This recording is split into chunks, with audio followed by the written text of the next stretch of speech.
Hello everyone, welcome back to channel. आज की video में हम देखेंगे नेत्र रचना शारीर के बारे में, यानी कि आयुर्वेद के अकॉर्डिंग आई एनाटॉमी। तो यहाँ पे देखिए, सबसे पहले बेसिक से उठाया गया कि नेत्र में, आंखों में कितनी सिराएं हैं, कितनी संधियां हैं, कितनी पेशी हैं, कितनी धमनी है, कितनी मर्म है। तो यहाँ पे सबसे पहले देखिए, सिराएं जो हैं आँखों में 8 सिराएं हैं, संधियाँ 2 हैं। वर्तमंडल में, स्पेशली वर्तमंडल में 2 संधियाँ होती हैं और पेशियाँ जो हैं 2 हैं आँखों में। धमनी भी 2 ही हैं, अश्रु का वहन करती हैं। मर्म जो है 4 हैं। अपांग, आवर्त, स्थपनी और श्रृंगाटक। अपांग क्या होगा? अपांग और कनीनक आप थोड़ा सा समझ लो यहीं पे, क्योंकि आगे भी ये वर्ड आएगा और ये हमेशा पूछता रहता है।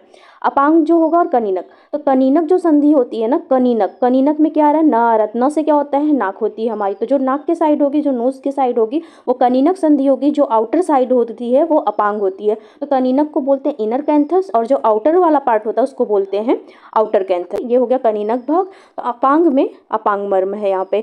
आवर्त क्या होगा? ये हमारी आईलैसेस हो गई। उसके बाद यहाँ पे आईब्रोज हो गई, तो आईब्रो के ऊपर जो होता है आवर्त मर्म है। स्थपनी क्या होगा? 2 आईब्रोज के बीच में जो स्पेस होता है ये वाला, इसको बोलते हैं स्थपनी मर्म। ये होता है हमारे स्थपनी मर्म का स्थान।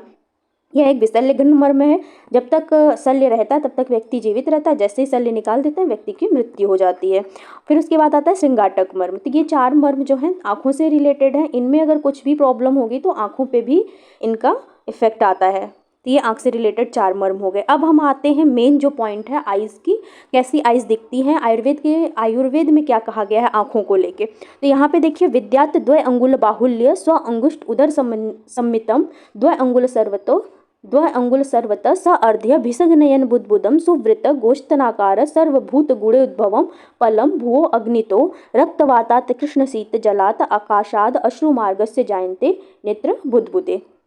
इसको देखिए, इसको चलिए अब हम हिंदी में थोड़ा सिंप्लीफाई करते हैं और कैसे आप इसको याद रखोगे। पॉइंट अगर आपको श्लोक याद हो जाता है तो ठीक है, अगर नहीं याद होता तो आप एग्जाम में पॉइंट वाइज भी लिख के आ सकते हैं। देखिए, बाहुल्य, विद्यात द्वय अंगुल बाहुल्य। अगर बाहुल्य पूछे तो कितना है? 2 अंगुल। बाहुल्य क्या है? यहाँ पे डायमीटर, जो आंख है उसकी जो डायमीटर है 2 अंगुल है। स्व अंगुष्ठ उदर समन्वितम, यहाँ पे 1 अंगुल किसके बराबर लिया गया? तो यहाँ पे लिखा है स्व अंगुष्ठ उदर समन्वितम। जो 1 अंगुल है ना, उस व्यक्ति के स्व के, खुद के अंगुष्ठ के उदर के बराबर जो है 1 अंगुल लिया गया है। तो ये अंगुष्ठ का जो उदर वाला पार्ट है, ये वाला भाग है, उसी को 1 अंगुल लिया गया है। ठीक है, तो इस बात का ध्यान रखिएगा। द्वय अंगुल सर्वतः सर्ध, यानी जो आइज जो है, आई बॉल जो है, उसका जो सर्कमफेरेंस है ना, ये पूरा वो कितना है? द्वय अंगुल सर्वतः सर्ध है, यानी कि 2.5 अंगुल लिया गया। भिषग्नयन बुद्बुदम, सुवृत गोलाकार होता है और गो के स्तन के आकार का होता है। सर्वभूत गुणोद्भव, पंचमहाभूत हैं सारे, जो हमारे पंचमहाभूत हैं उनसे मिलके आई जो बॉल है, नेत्र गोलक जो है वो बना होता है। तो यहाँ पे अभी कौन सा पार्ट कौन से महाभूत से बना है उसके बारे में भी यहाँ पे लिखा गया है। देखिए, पृथ्वी जो है मांसल भाग बनाती है आइस का, अग्नि रक्त भाग, वायु कृष्ण भाग, जल शुक्ल भाग और आकाश अश्रुमार्ग सॉरी, आकाश से अश्रुमार्ग बनते हैं। जल जो होता है श्वेत वर्ण का होता है, शुक्ल भाग उससे आप याद रखोगे। आकाश जो होता है हॉलो ऑर्गन्स में आकाश होता है, तो यहाँ पे अश्रुमार्ग हो गया। वायु कृष्ण भाग, अग्नि रक्त और पृथ्वी मांसल भाग।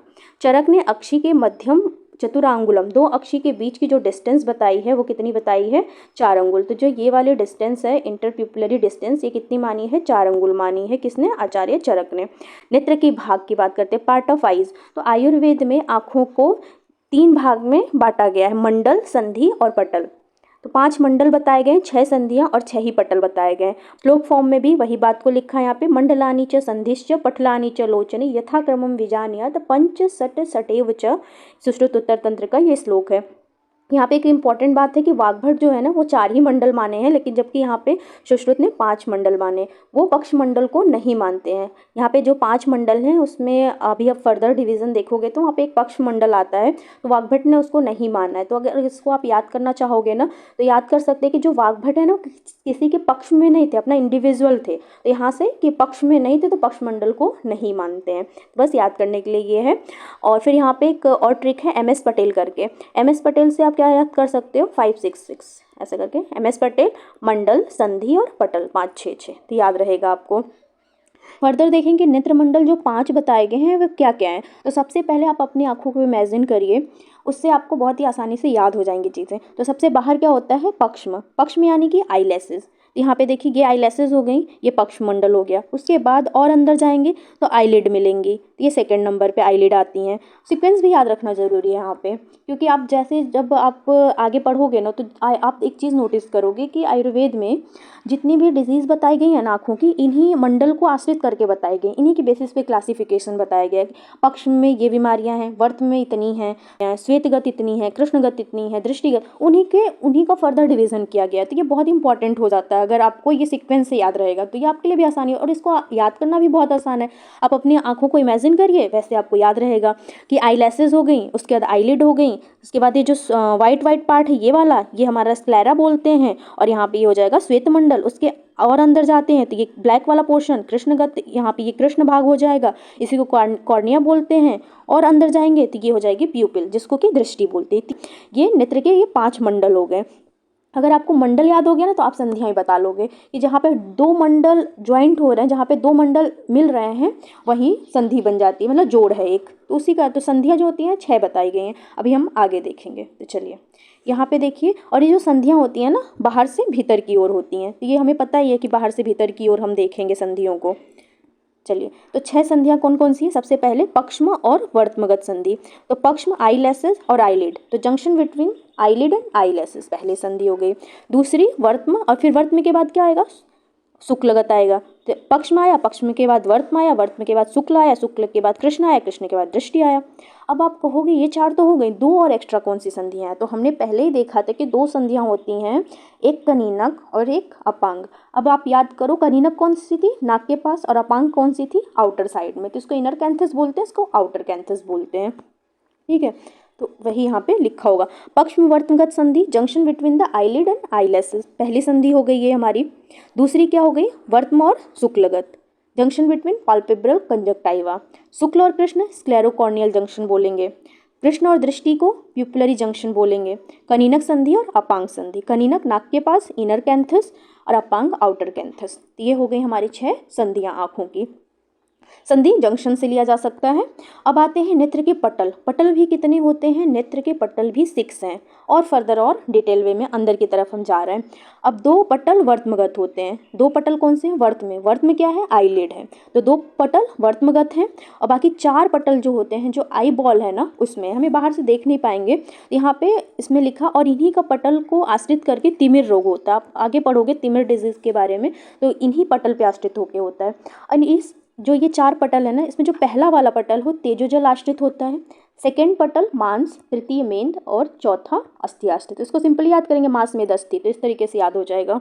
अभी यहाँ पे देखिए नेत्र का आयाम से कृष्णमंडल कितना है, दृष्टि कितने भाग है कृष्णमंडल से, यहाँ पे कुछ कोरिलेशन दिया है। ये थोड़ा सा याद रखना ना थोड़ा मुश्किल होता है लॉन्ग टर्म के लिए, लेकिन अभी यहाँ पे कुछ ट्रिक्स देखेंगे जिससे कि बहुत ही आसानी से आपको लंबे समय तक याद रहेगा। तो चलिए देखते हैं। नेत्र आयाम त्रिभागम तो कृष्णमंडलम उच्यते और कृष्णात सप्तम इच्छते दृष्टि विशारद। तो नेत्र का यहाँ पे देखिए सिंप्लीफाई करते हैं कि नेत्र का आयाम 1/3 है कृष्णमंडल के, और कृष्णमंडल का 1/7वां भाग है दृष्टिमंडल। और यहाँ पे फिर अगर आप देखोगे कैसे इस चीज़ को याद रखें, तो आप एक बात को बस याद रखिए, नकद। नकद क्या है, सिंप्लीफाई करते हैं, न से नेत्र, क से कृष्णमंडल और द से दृष्टि। नकद कितना है, 1/37, बस।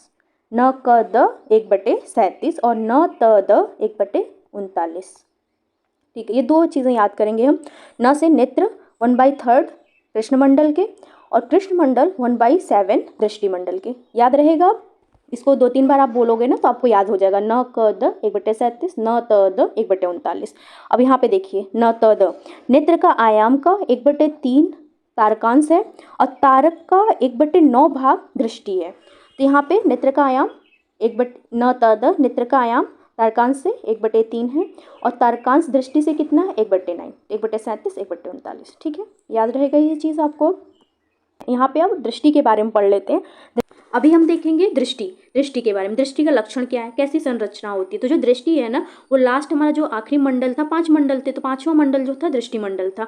तो यहाँ पे हम श्लोक फॉर्म में पहले देखते हैं, और आपको एक बात बताती हूँ, आप इसको पढ़ने के बाद ना दृष्टि को पढ़ लेंगे, उसके बाद एक मॉडर्न में आप किस आई के कौन से स्ट्रक्चर से आप इसको कोरिलेट कर सकते हैं उसको हम देखेंगे। आप खुद ही आप उसको देखिएगा कैसे आप उसको कोरिलेट करेंगे। तो चलिए सबसे पहले श्लोक देखते हैं यहाँ पे कि मसूर दल मात्र तु पंचभूत प्रसाद जाम खद्योत विश्वलिंग आभा सिद्धा तेजो भीर अव्यये आवृता पटलेम अक्षरो वाहेन विविर आकृतम शीतसात मृणाम दृष्टिम आहुर नयन चिंतका। ठीक है, इसको सिंप्लीफाई करते हैं। सबसे पहला पॉइंट बताया गया है यहाँ पे कि मसूर दल मात्र, यानी ये मसूर की जो दाल होती है उसके समान आकृति होती है। ठीक है, इस बात को याद रखिएगा। यहाँ पे देखिए मसूर दाल का एक डायग्राम है, तो मसूर दाल को आप ध्यान से देखिए, ये मसूर दाल आपको दिख रही होगी।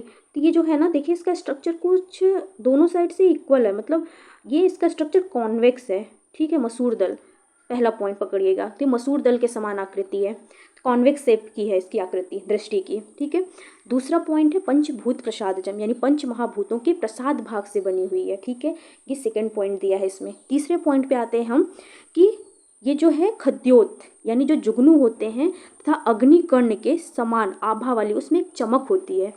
ठीक है, ये तीसरा पॉइंट हो गया। इन पॉइंट्स को ध्यान में रखिएगा। अव्यय रहित तेज युक्त होगी और इसका नाश नहीं हो सकता, ये अव्यय रहित है। आवृता पटलेन अक्षरों, और बहुत सारे पटल से ये आवृत होती है, घिरी होती है, लेकिन ये विवर युक्त होती है, खोखली होती है। और एक पॉइंट है शीत सात में नृणाम, शीतल आहार विहार इसका साथ में होता है। और इसकी जो इस तरीके की संरचना है, नयन चिकित्सक जो है, नेत्र चिकित्सक, इसी को दृष्टि कहते हैं। आप आ जाओ यहाँ पे मॉडर्न में, देखो ये क्या है, हमारा आई बॉल है। आई बॉल में आप लेंस को ध्यान से देखो तो लेंस का जो शेप है ना, वो मसूर दल के समान है, यानी कॉन्वेक्स शेप में है। बहुत सारे लेयर्स के बाद है ये। सबसे पहले आईलैसेस है, आईलिड है, कॉर्निया है, प्यूपिल है, फिर उसके बाद कहीं जाके अंदर लेंस है। तो आप दृष्टि को किससे कोरिलेट कर सकते हो? लेंस से कोरिलेट कर सकते हो। ठीक है, आई होप कि आपको समझ में आ गया होगा। इसके बाद अब नेक्स्ट वीडियो में हम देखेंगे क्रिया शारीर के बारे में, कि जो आँखें हैं उसका फिजियोलॉजी क्या है। ठीक है, थैंक यू।